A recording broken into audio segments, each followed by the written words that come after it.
की बोलिए सिद्धाचार्य दत्तानाथ जी महाराज की बोलिए सती माता कालंदे की बोलिए पालो जी हंसो जी हरो जी रस्तम जी दादन जी टोडर जी महाराज की तमाम मंच पर विराजमान भेद भगवान के चरणों में कोटि कोटि वंदन और तमाम दूर दराज से पधारे हुए श्रद्धालुओं के चरणों में मेरे कोटि कोटि वंदन। आज इस पवित्र भूमि कतरियासर की धाम पर अपन इस जो मेले के सम्मेलन में पधारे, आज ये जो जागरण हो रहा है, लेकिन जो गुरु महाराज ने हमें 36 नियम बताए थे, हमारा तो एक ही जीवन का लक्ष्य है कि जो गुरु महाराज ने 36 नियम बताए थे उन नियमों का प्रचार करना। लेकिन अपना समाज अभी तक जो गुरु महाराज ने जितने नियम बताए थे हम उन पे चल नहीं पा रहे, क्योंकि गुरु महाराज ने जो हमें 36 नियम बताए थे उनमें पहल प्राक नशा पता बिल्कुल मना किया था। और हम ये लोग जो नशा पता कर रहे हैं, ये पहली बात अपने जीवन का नाश करता है। नशे का संधि निकाले तो ओनली नाश और सत्यानाश, इसमें किसी का भला हुआ नहीं है।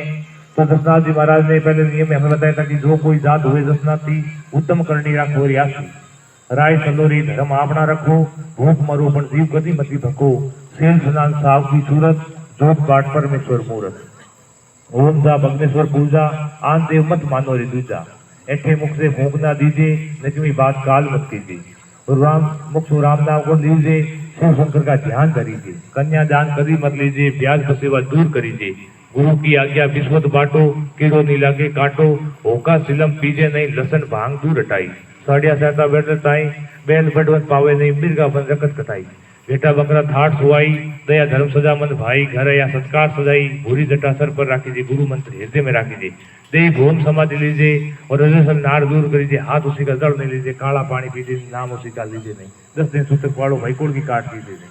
यही 36 नियम है। पहले बात में ये बताया गुरु महाराज ने कि भाई कोई जात का दशनाथी हो सकता है, उसकी उत्तम करनी यानी कि करनी एकदम साफ होना चाहिए, अपना शरीर सही होना चाहिए, वही दशनाथी है। क्योंकि अपने दो दशनाथी बनते हैं तो एक तो अपन को दिया जाता है ये धागा दिया जाता है और एक चलू दी जाती है। अगर माने तो इसका महत्व है, नहीं तो कुछ भी नहीं। भाई धागा है तो एक ऊनी का है जो बना के अपने बांध दिया, और दूध है तो अपने घर की गाय का है, वैसे भी अपने पी लिया, तो इसमें कोई महत्व वाली बात नहीं। अगर मैं तो अपने चीज का समझे तो इसमें बहुत कुछ है।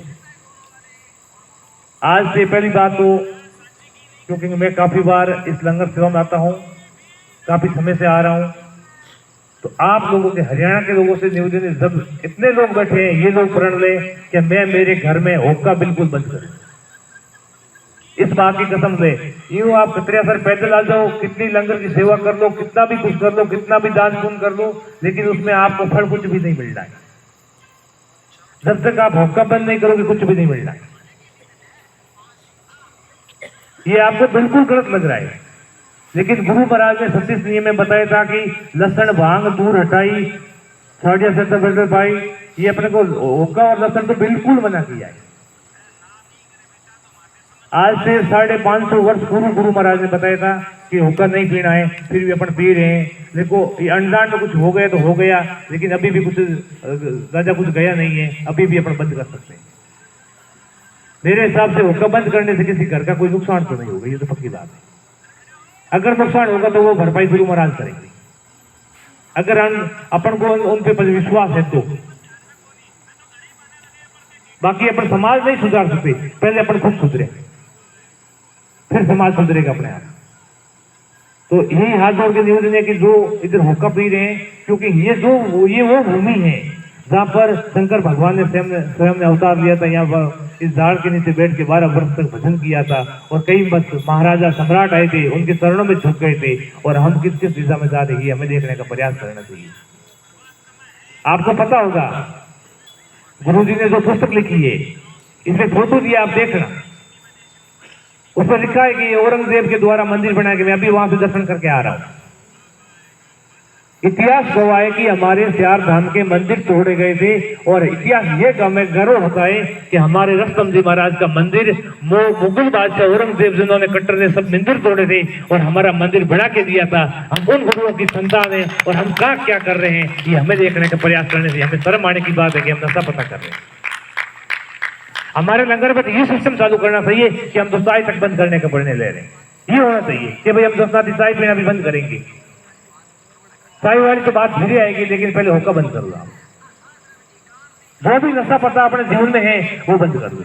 और दूसरी बात, अपन को ज्यादा से ज्यादा पर्यावरण लगाना। अभी जैसे नाजिर ने बताया था कि अपन को प्लास्टिक यूज नहीं करनी है, तो उसमें पर्यावरण का नुकसान हो रहा है, इस बात को ध्यान रखना है।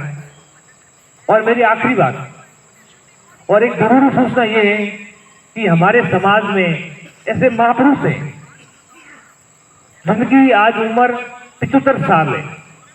संपूर्ण भारत की पैदल यात्रा चल रही है, जिनसे आप शायद परिचित हो।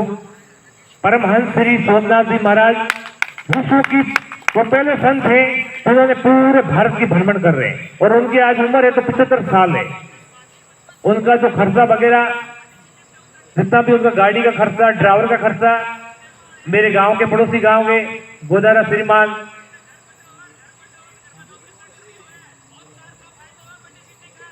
तो उनका पूरा ये खर्चा है।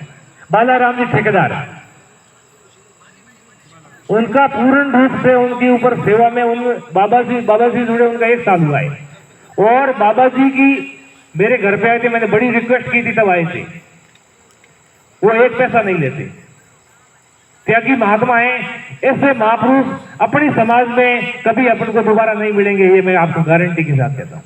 ऐसे महात्मा अपन को नहीं मिलेंगे। महात्मा मिल जाएंगे, लेकिन सोमनाथ जी जैसे महात्मा, शीतल महात्मा अपन को नहीं मिलेंगे। तो उनका अभी 32 मान का भंडारा होने जा रहा है बहुत ही जल्द। दसनाथ यूट्यूब चैनल और दसनाथ फेसबुक पेज पे उनकी पोस्टें अपलोड होती है। अब गुरु जी कहाँ पे, और आप अभी उनकी यात्रा हरियाणा के सॉरी अपने महाराष्ट्र के बॉर्डर पे चल रही है, और 3 महीने के अंदर उनकी यात्रा पूर्ण होगी। एक हल्ड पूजा होगी, हल्ड पूजा 32 मान के भंडारे में हल्ड पूजा होती है। उसके बाद डेट फाइनल होती है किस डेट का भंडारा होगा, और वो भंडारा बिग्गा में होने जा रहा है। तो उसका अपन जितने भी लोग बैठे हैं, अपन के प्रत्येक के घर से पैसा जाना चाहिए सोमनाथ जी के भंडारे के लिए। किसी के घर में ये ऐसा नहीं रहना चाहिए मेरे घर का पैसा, सोमनाथ जी के भंडारे में उन्हीं लोगों का पैसा जाएगा जिनका पैसा 1 नंबर की इनकम है। किसी का 2 नंबर की इनकम होगी तो सोमनाथ जी के भंडारे में उनका पैसा जा ही नहीं सकता। ये करना है। और मेरी आखिरी बात करके मैं आपके सामने ज्यादा आपके बाधा नहीं बनूंगा कि जीवन में एक बात ध्यान रखना कि दिन में ऐसा कोई काम मत करना जो रात में नींद नहीं आए, और रात को कोई ऐसा काम मत करना सुबह किसी को मुंह दिखाने लायक नहीं रहो। ये अपना जीवन और चरित्र बड़ा अच्छा रखना, तो आप दुनिया में कहीं अपना नाम अमर कर लेना। और इसी के साथ मैं अपनी वाणी को विराम देता हूँ। हरि ओम, ओम नमो आदि।